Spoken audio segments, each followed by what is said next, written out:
Bonjour à toutes et à tous, bienvenue dans cette nouvelle édition de formation de l'espace programme. Alors aujourd'hui, nous allons parler de l'interruption volontaire de grossesse, donc l'IVG. Cette formation a été préparée par le groupe thématique égalité femmes-hommes que je co-anime avec Julien Ayou qui va m'accompagner tout au long de cette formation. Euh, donc l'IVG est un droit fondamental qui a été promulguée grâce à la loi Veil du 17 janvier 1975. Et donc, on ne peut pas parler d'IVG sans parler bien évidemment du procès de Bobigny. Alors, je vais attendre. Voilà, le procès de Bobigny est un procès pour avortement qui s'est tenu en octobre et novembre 1972 à Bobigny, donc en Seine-Saint-Denis. Donc, 5 femmes y furent jugées. Une femme mineure, une jeune femme mineure qui avait été avortée après un viol, et 4 femmes majeures, dont sa mère, pour complicité ou pratique de l'avortement. Donc, ce procès, dont la défense fut assurée par la grande avocate Gisèle Halimi, eut un énorme retentissement et forcément a pu contribuer à l'évolution vers la dépénalisation de l'interruption volontaire de grossesse en France. Voilà, donc ça c'est un premier cadre qu'on souhaitait rappeler. Et donc, pour définir ce qu'est l'IVG, donc l'interruption volontaire de grossesse, donc toute femme enceinte, même mineure, donc y compris les mineurs, qui ne souhaitent pas poursuivre une grossesse, peut en demander l'interruption. Euh, donc, il y a un préalable, donc l'IVG doit faire l'objet d'une déclaration par le médecin, mais il n'y a pas de condition d'âge. Et vous avez deux possibilités, donc deux méthodes possibles pour procéder à une IVG. Donc l'IVG dit instrumental, donc dit chirurgical, qui est pratiquée obligatoirement en établissement de santé, que ce soit en hôpital ou en clinique. Et vous avez l'IVG médicamenteuse, où là, elle est pratiquée dans un établissement de santé, donc hôpital ou clinique, en cabinet de ville, en centre de planification ou alors en centre de santé. D'où la nécessité aujourd'hui de se battre fermement contre toute fermeture de ce type d'établissement, que ce soit les plannings familiaux, que ce soit les hôpitaux de proximité.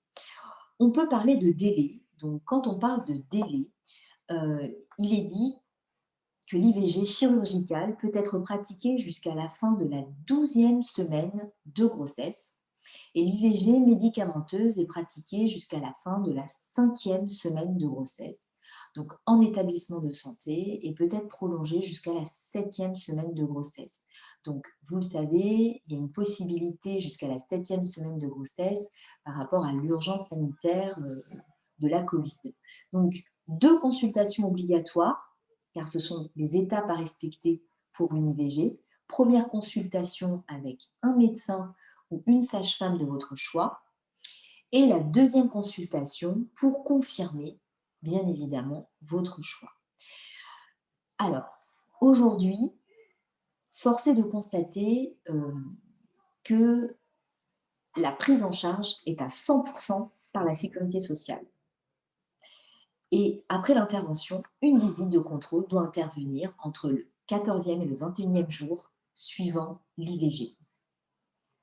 Donc l'IVG doit être différenciée de l'interruption médicale de grossesse. Donc vous savez, l'interruption médicale de grossesse, c'est lorsque pendant la grossesse, les médecins détectent soit une malformation, soit une maladie grave qui peut avoir une possibilité de danger et de mise en péril grave de la femme et forcément du fœtus. Et donc, les médecins peuvent donc se réunir. Donc, il y a deux médecins membres d'une équipe pluridisciplinaire qui attestent qu'il y a effectivement mise en péril soit de la maman et du fœtus et donc qui décident d'arrêter volontairement. Donc, c'est une interruption médicale de grossesse. Donc, c'est vraiment différent de l'interruption volontaire de grossesse.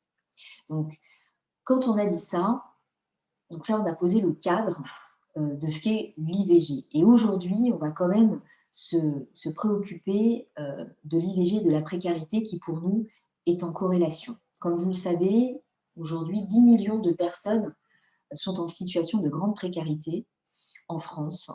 Et nous souhaitons souligner que parmi ces personnes en grande précarité, bon nombre sont des femmes qui sont en précarité par rapport à leur emploi, comme parce qu'elles ont beaucoup de CDD, parce qu'elles sont souvent des contrats d'intérim ou qu'elles sont en temps partiel.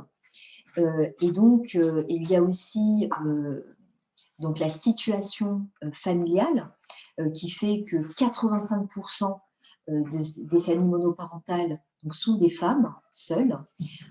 Et donc, mis bout à bout, on voit bien que les femmes sont en première ligne face à la précarité et l'accessibilité aux soins est un facteur indéniable pour, pour ne pas accéder, si vous voulez, à l'IVG. Et donc aujourd'hui, on a 232 200 interruptions de grossesse qui ont été pratiquées en 2019. Donc le plus haut niveau que l'on ait jamais vécu, donc le plus haut niveau depuis 30 ans.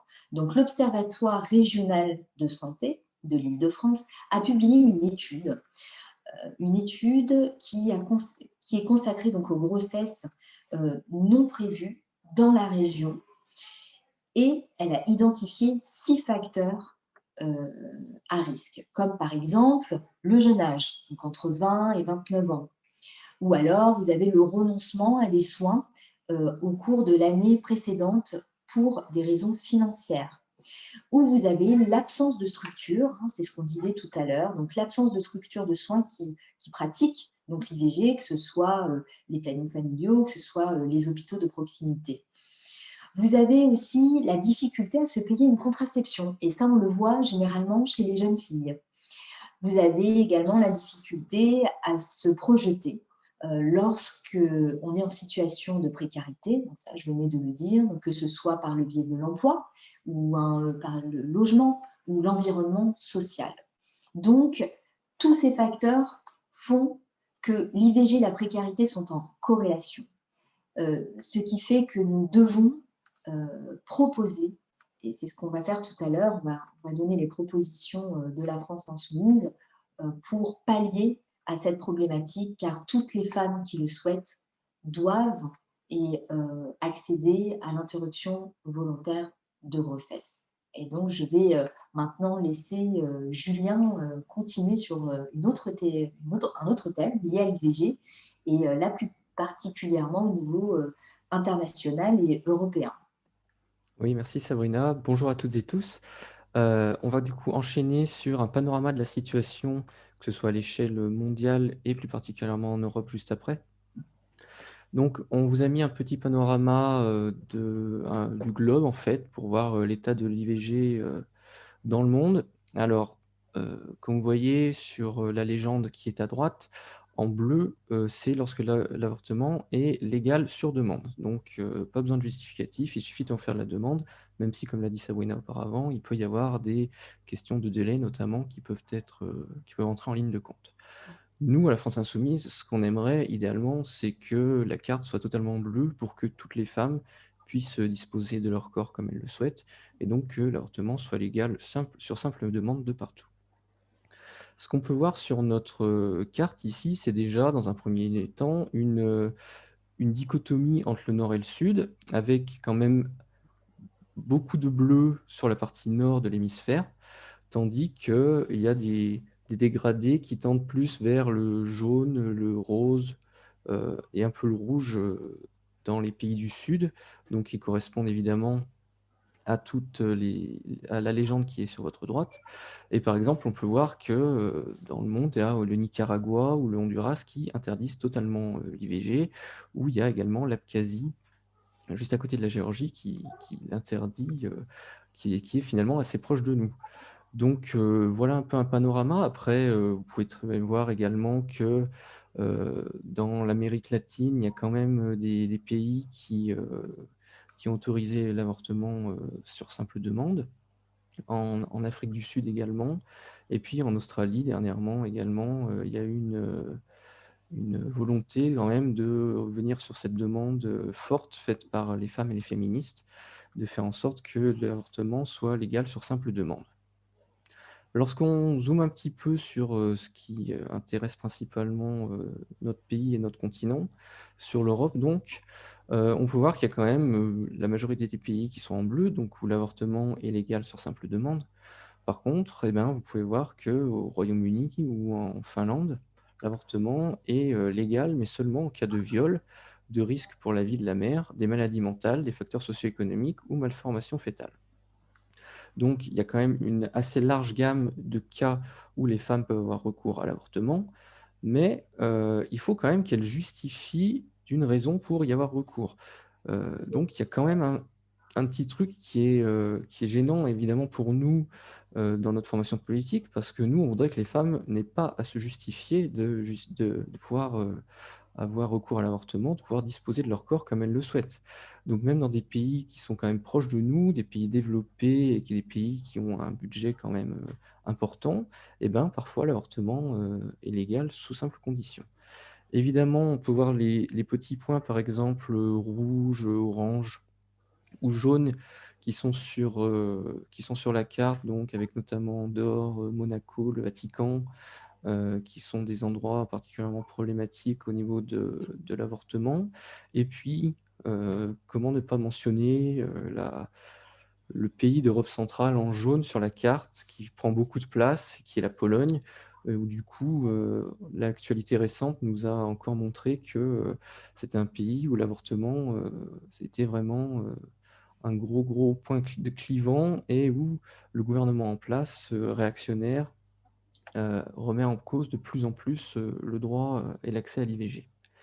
Alors, si on se penche un petit peu plus en détail sur, notre continent, on voit que la quasi-totalité des pays européens quand même, dans la quasi-totalité de ces pays, l'IVG peut être légalement pratiquée dans les 10 à 12 premières semaines d'aménorrhée, avec les Pays-Bas où on arrive quand même à avoir, un avortement légal jusqu'à 21 semaines d'aménorrhée, ce qui est quand même, le pays le plus important.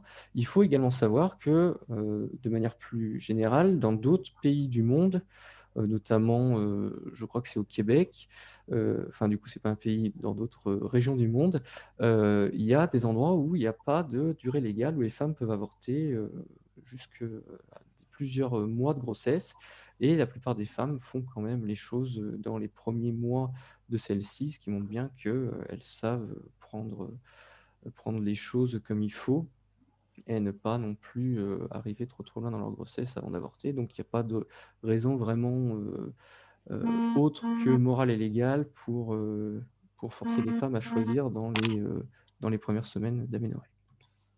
Après, dans les cas des pays plus particuliers, comme par exemple, Andorre, et ben, là-bas, l'avortement est interdit, sauf s'il y a un risque pour la santé de la femme. Et on a vu qu'en 2018, il y a eu des manifestations et des mobilisations qui ont été, mises en place pour demander la légalisation de l'avortement. Et du coup, l'avortement, pour que Andorre puisse le mettre en place, il faudrait modifier la constitution, ce qui est quand même un élément, de blocage, important. On voit qu'à Malte, l'avortement est totalement illégal, et au Vatican, l'avortement est illégal quelles que soient les circonstances, et il est même puni par 4 ans d'emprisonnement, même si on sait que c'est pas là-bas qu'il y aura le plus de mobilisation. Mais quand même, il faut noter que en Europe, il est possible, il y a un pays qui met, des peines d'emprisonnement pour, l'avortement. À Monaco, l'avortement a été dépénalisé assez récemment, mais, il n'a pas été légalisé pour autant. Et puis en Pologne, donc comme on le disait précédemment, malgré les manifestations, l'avortement est illégal, et même en cas de malformation grave, irréversible ou incurable du fœtus, ce qui était le cas du coup de 95 des avortements légaux auparavant, avant que la Cour suprême de Pologne, ne revienne sur ce droit à l'IVG.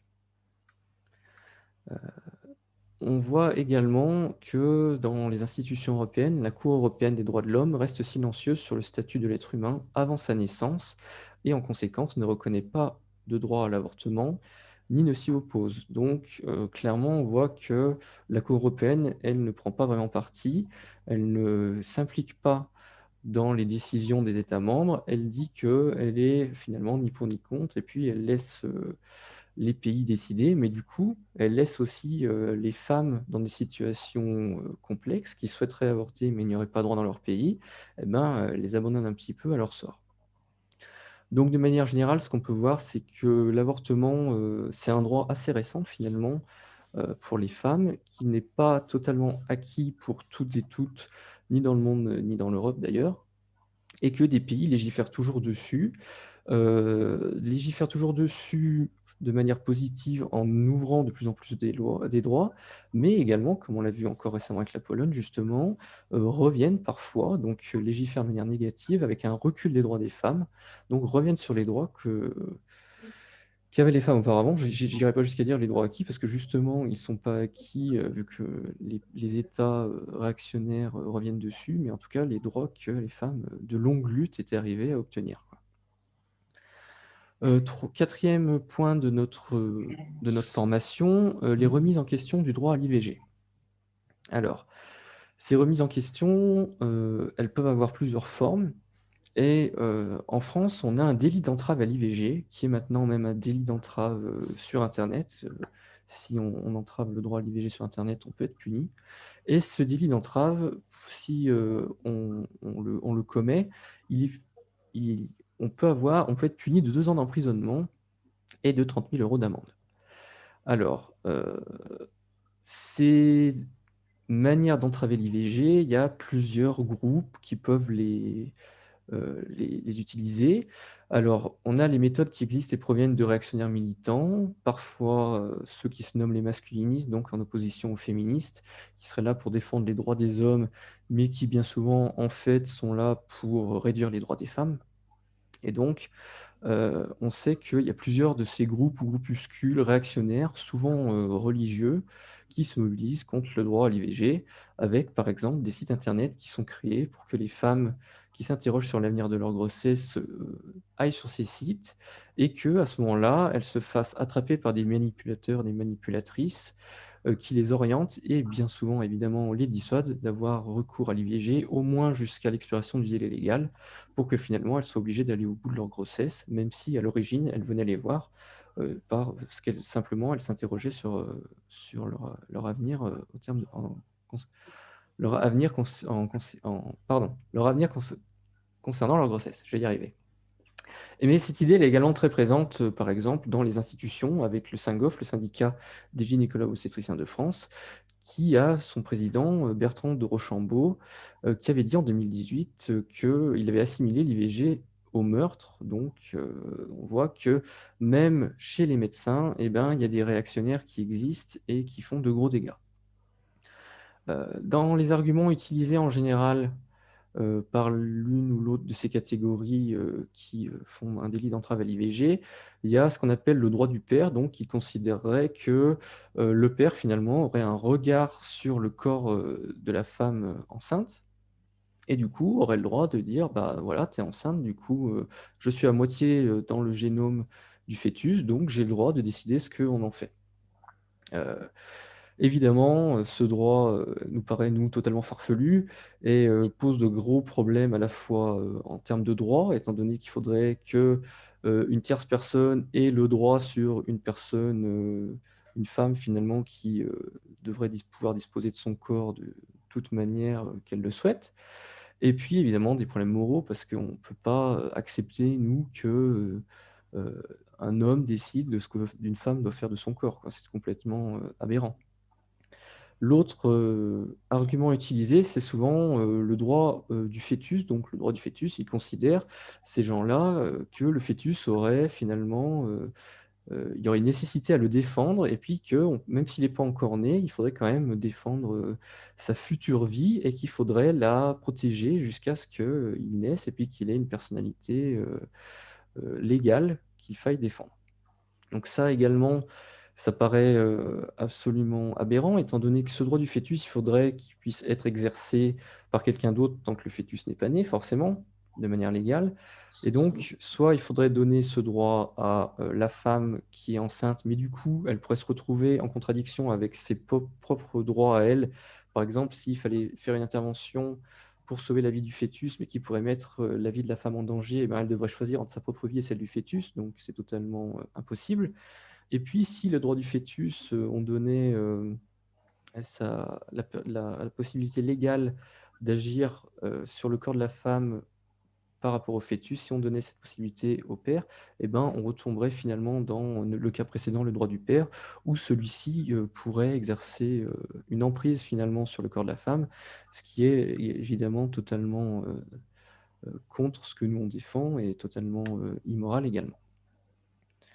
Donc, concernant enfin, nous, nos propositions à la France insoumise, alors on a beaucoup de choses qui ont été, réfléchies en lien avec les associations, avec, les Les syndicats, collectifs. les collectifs exactement. Et du coup, nos propositions, on les a travaillées depuis la présidentielle, depuis que la France insoumise existe, la présidentielle, mais ensuite les législatives, les européennes, les municipales et puis bientôt les départementales et les régionales et puis, les futures présidentielles également. Et du coup, dans ces propositions, on propose beaucoup de choses, mais certainement la chose la plus emblématique, c'est introduire le droit à disposer de son corps dans la Constitution et ainsi le droit à l'IVG. On propose également, l'ouverture d'un centre IVG dans chaque hôpital parce que comme l'a dit Sabrina auparavant, avoir accès à un lieu qui informe, les femmes et qui peut également, les suivre dans leur parcours de santé, ben, c'est primordial pour avoir accès à l'IVG. Donc nous, on voudrait qu'il y ait l'ouverture d'un centre IVG dans chaque hôpital. On souhaite également développer, les lieux et campagnes d'information nationales, donc qu'on nommerait sexualité, contraception, avortement sur les moyens de la santé sexuelle et reproductive. Parce que, il faut de manière, éminente que déjà dès le plus jeune âge, les femmes soient informées de leurs droits, donc de comment un IVG, à quel moment, on peut y avoir recours, jusqu'à quelle date, quel délai. L'historique même, ce serait intéressant de savoir que ce sont des luttes, vraiment féministes qui ont poussé, finalement, à ce que la loi Veil soit promulguée et puis que les femmes soient également au courant de quels sont les lieux où elles peuvent aller, se renseigner, les centres de planification, les hôpitaux, et cetera, et cetera. On souhaiterait, à un niveau un peu plus large, reconnaître le droit à la contraception, à l'avortement et à la fin de vie assistée dans tout lieu comme droits fondamentaux permettant la libre disposition de son corps. Donc là, on est à l'échelle un peu supérieure, ça c'est à l'Union européenne. Et puis garantir les budgets de santé assurant l'effectivité de ces droits en France et dans l'UE. Parce que c'est très bien de dire de manière légale, il faut que les femmes aient ces droits, mais si derrière, il n'y a pas les moyens pour que ces droits soient effectifs, eh ben, ça ne sert pas à grand-chose. Donc nous, on est pour mettre de l'argent là-dedans, qu'il y ait des budgets de santé débloqués et que les femmes puissent effectivement avoir accès à leurs droits.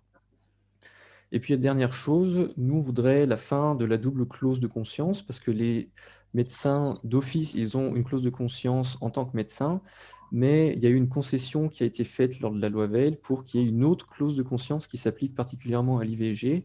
Et nous, on pense que ben, l'IVG n'est pas un acte particulier qui nécessite d'avoir une autre clause de conscience. Donc, clause de conscience qu'ont les médecins, eh ben, ça suffit, pas besoin d'avoir une deuxième, une double clause de conscience juste pour l'IVG. Donc, que celle-ci n'existe plus pour normaliser finalement l'IVG.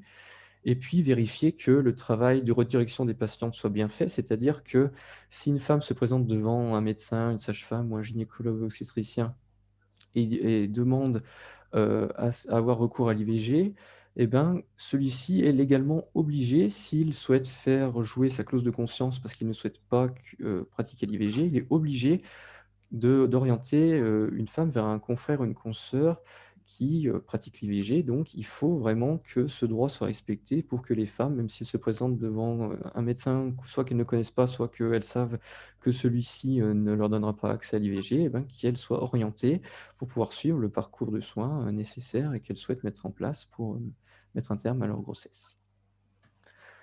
Merci pour votre attention, Voilà. pour cette Merci. formation. Oui, merci beaucoup pour votre attention et puis, j'espère que, la proposition de formation, vous a plu et vous a un peu éclairé, sur, eh bien, ce que c'était, que, l'interruption volontaire de grossesse et surtout les propositions que nous faisons par rapport, à cette thématique. Alors on a mis, prochaine formation, c'est, même jour, même heure, donc mardi 23 février 18h30 avec l'introduction aux droits nouveaux et LGBTI. Voilà. Merci Julien. Merci à toi, Sabrina. À bientôt. À Au bientôt, revoir. au revoir.